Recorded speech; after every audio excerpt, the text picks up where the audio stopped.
Hi everybody, welcome to Inside Practice, a video series diving into the latest legal insights, news and thought leadership with industry experts. Today I'm joined by Dr. Larry Richard, founder and principal consultant at LawyerBrain LLC, and he's also a key speaker of one of our sessions at Legal Wellbeing on the 8th of May in New York. Good to speak to you today, Larry. Likewise, good to talk to you too, Rebecca. So our audience would love to hear a bit more about you in addition to the intro we've just done. So could you tell us a bit about yourself? Sure, be glad to. So I started out really in a family of lawyers. My grandfather was a lawyer, my father, aunts, uncles, cousins. We even have some suspicions about the family dog. And so there were a lot of lawyers in our family growing up. And as a result, I never really thought about any other career beside law. And I went from high school to college, where I studied pre-law, to law school. And when I got to law school, it didn't really feel like a good fit. And yet I stuck it out. And in fact, I practiced for 10 years as a litigator. And it was really a struggle. I really did not enjoy my years as a lawyer. It just was not a good fit for who I am. And at the end of that 10-year span, I did some soul searching and realized who I really am, what I really love and am drawn to forever and ever has been people, understanding people, working with people, helping people.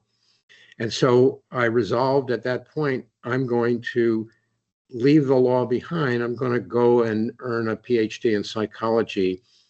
And because I've invested at that point, I had invested so much of my life in the legal profession, I'm going to study lawyers and see what I can learn about myself, my family, and the profession at large. And that's really what I've done since I earned my PhD in the early 90s. I have actually studied thousands and thousands of lawyers and their psychological profiles, their personality traits, and other psychological dimensions of lawyers. And that collection of hard data, scientific data on lawyers has been a backbone of the consulting practice that I have developed over those years. I use the scientific data that I've harvested to guide me in helping law firms and legal departments, mainly the leadership teams in those organizations, to improve the performance of their people. Fantastic. So you've obviously got a wealth of experience in this area, and obviously with the event coming up, it's a key topic right now. How have you personally seen well-being change over the last few years? Well, it's a great question because it's changed quite significantly over time. If you go back, let's say 20 years ago, leadership was the #1 question that I got from the senior leaders at law firms and law departments. How do we help our leaders be more effective? How do we get lawyers to do stuff? They always have the famous aphorism, managing lawyers is like herding cats. And there's some science behind why that is so. Lawyers have enormously high needs for autonomy, for example. But the landscape has shifted in recent years, and now well-being, or sometimes the inquiry comes in as, can you help raise lawyers' resilience? Or sometimes if it's an inquiry about leadership, it's really about how do we lead in a time of enormous change, uncertainty, and stress. So all of these ways of framing the issue are about the same thing. It's about how do we help lawyers continue to strive to be at their best in a world that's increasingly challenging. And well-being, resilience, they're one end of this seesaw. The other end would be loneliness, depression, anxiety, stress, all of those things. It's really a continuum, and it's the same issue whether you look at the positive end or the negative end. That's what's on the table these days. Yeah, true. And I really want to focus in on what you said about resilience particularly. Why do you think we need to raise lawyer resilience? Well, let's start with the fact that resilience, if you look at, first of all, resilience is a personality trait as well as a label that we use to describe a certain way of recovering from adversity. And I call the way this kind of common use of the word, I call that big R resilience. When somebody has, they're caught in some sort of major weather event, or they are in a car crash, or they have long COVID, or something like that, some one-off, very trying, challenging, adverse event. And then they dig deep and they recover from that. We call that recovery resilience. But that's different, or at least it's kind of a variation on a theme. And what I usually mean when I'm talking about resilience is what I call little r resilience. And that has to do with a personality trait. And that personality trait is characterized by how we react when we're criticized or rejected, or we have some other setback that's usually interpersonal in nature.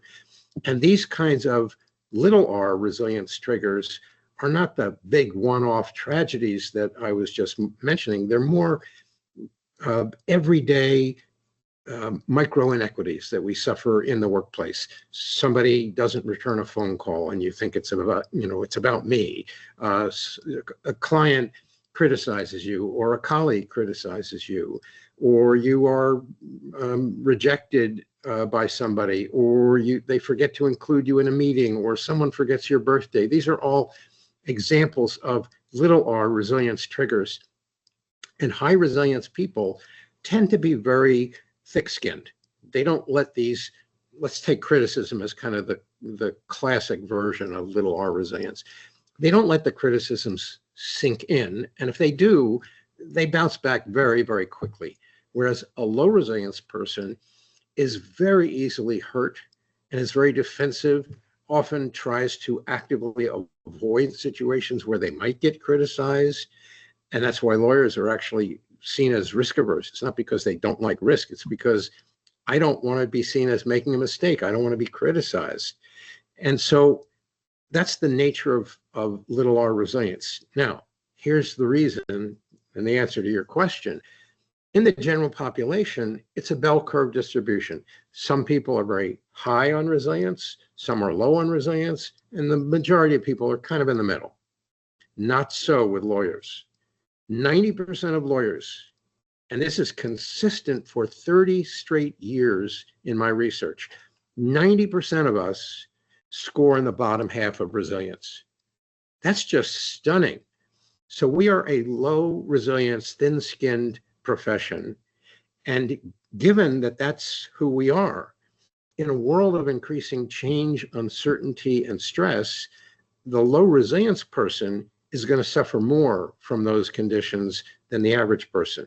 And so as the external environment starts to become more exponentially changing, we need to up our game. We need to fortify our resilience. Luckily, it is a learnable trait. So we need to fortify our resilience to cope with the external stressors that everybody's experiencing, but we lawyers are experiencing at a more severe level. Yeah, absolutely. And I suppose a follow-up question to that is, why is resilience and also stress on the radar right now? Well, I think it is tied directly to uncertainty and change. So we're in a world of increasing change, largely due, I think, to technology. The pace of change in technology is faster than any other sector of the economy has ever been in history.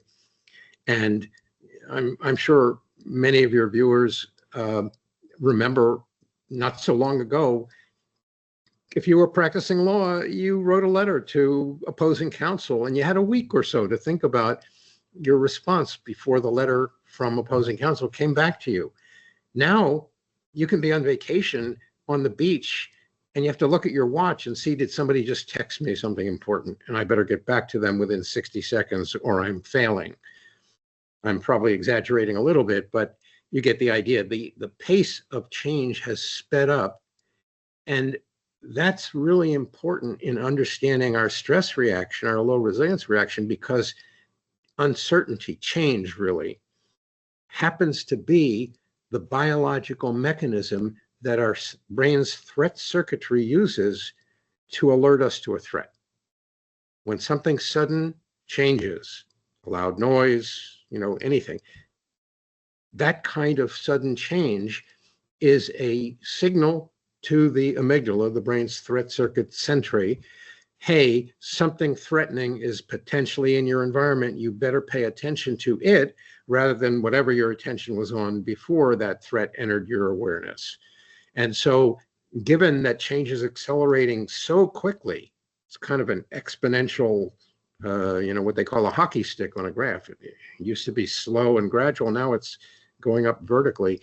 When change is accelerating that fast, the effect on our threat sensing circuitry is ringing alarm bells. It's like emergency, emergency. And as if that weren't enough, the nature of these threats is different. If there was a loud noise, let's say something fell because the wind blew something over, you go, what was that? And you turn around and you see, oh, the vase blew off the table. Okay, I'll return my attention to what I was doing. My heartbeat returns to normal. I'm good to go. But that's not the kind of threats and change that we're dealing with today. We're dealing with large, ongoing threats that are outside of our control that create enormous stress, and the threat circuitry is almost always on now. And what am I talking about? I'm talking about there are 3 or 4 hotspots around the world right now where there are serious armed conflicts, any one of which could turn into a we versus they nuclear holocaust in an instant. We are dealing with climate change, where the magnitude of the weather events is so sudden and so large all around the world that we never know when we're going to be faced with something life-threatening that disrupts our calm. There are political polarizations going on all over the world, here in the US, in many other countries, and the political polarization is disruptive in its own way. And I could go on and on. There are at least half a dozen global sources of ongoing stress that we don't control that keeps the threat circuitry running full time instead of just sitting idling in the background saying, is there anything I should pay attention to? So we're all under really nerve-wracking stress. And that's why a lot of people are feeling emotionally depleted and distracted and tired. And it's like, I just can't catch my breath. This is a widespread thing. I hear this from client after client after client, and I experience it myself. So we're in a very stressful time, and that is one of the major influences on why well-being is now front and center in our, in our attention span in the legal profession. I would love to ask a follow-up question to what you just said, in regards to the amount of stress that is consistently being thrown at individuals, particularly legal professionals. What kind of impact is that having on the body if you're having to deal with day after day of a high stress environment and mindset? Well, that's a great question, Rebecca. So human beings are endowed with a number of protective mechanisms to keep us alive. And one of those, of course, the threat circuitry is one of those mechanisms. But then when a threat is detected, that circuitry in our brain causes a fight or flight reaction. And what that means in biological terms is we have a nervous system in our body that has 2 components to it. One's called the parasympathetic nervous system, and the other's called the sympathetic nervous system. Now, sympathetic sounds like a nice, warm, fuzzy term, doesn't it? But it's actually the fight or flight half of that system. The parasympathetic nervous system, by contrast, is the part of your system that makes you feel relaxed and easygoing and de-stressed. Like if you get a massage, that's your parasympathetic nervous system being activated. When the opposite, when the sympathetic nervous system is activated, what the body does in order to protect you from an as yet completely unknown threat, it releases very powerful hormones that are designed to help you run faster, fight harder. If you're wounded of some sort, it puts all of the blood flow in your core areas of your body that will protect you. So it makes you really equipped to survive. The problem is these are powerful, corrosive chemicals that do their job and then they dissipate. If you are under constant stress, these chemicals are flooding your system for a much longer period than they were ever intended by nature.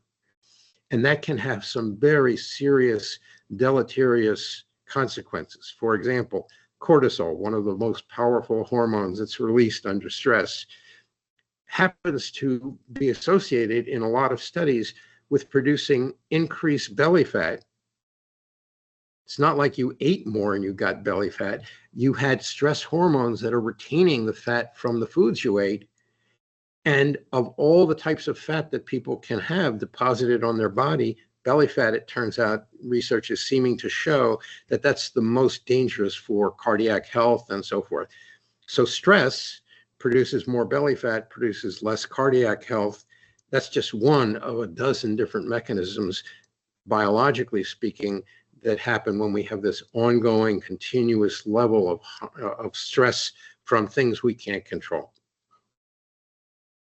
So it's a really interesting insight, especially if someone is very often totally unaware that this is happening, and day by day they just keep going on like it's. Oh, that's right. And even before we got to this current state, I'm sure you know many lawyers like I do that are kind of workaholics and have some sense of pride that I'm in the office on Sunday and I work 60, 70 hours a week. And, there's kind of this tough mentality that I work harder than you do.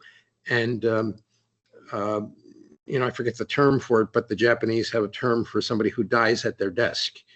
There's no pride in that. It seems like a dysfunctional way to think. But I sure know a lot of lawyers that think that stressing themselves out is somehow a badge of honor. And in the climate that we're in today, that is going to exact a price that is much higher than I think we can tolerate. Definitely. So to wrap up this interview, then we've spoken about some really, really interesting points, and obviously in the event in New York, Legal Wellbeing, this is something that you'll be going into more depth, and you have your own session as well. For people who would like to attend Legal Wellbeing in New York, what do you think they would get out of it? What would you like attendees to walk away with? So there are at least two main things that I hope that people in my session will take away. The first one is a more scientific understanding about what's actually happening to us when we're under stress and change. What is it doing to our bodies? What is it doing to our emotions? What's it doing to our minds?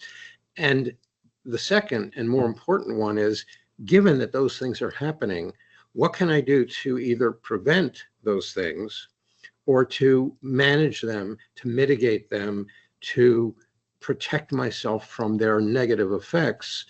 If I can't control the external source of stress, can I control the way that it, lands on me?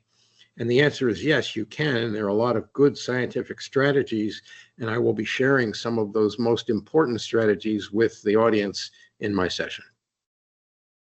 It's definitely going to be a very interesting day. I hope so. Brilliant. Well, thank you so much for your time today, Larry. For everyone who wants to attend Legal Wellbeing, there is a link in the description below. I want to say a massive thank you for speaking with me today and sharing some really, really insightful information. Well, thank you, Rebecca. It's a pleasure to speak with you today.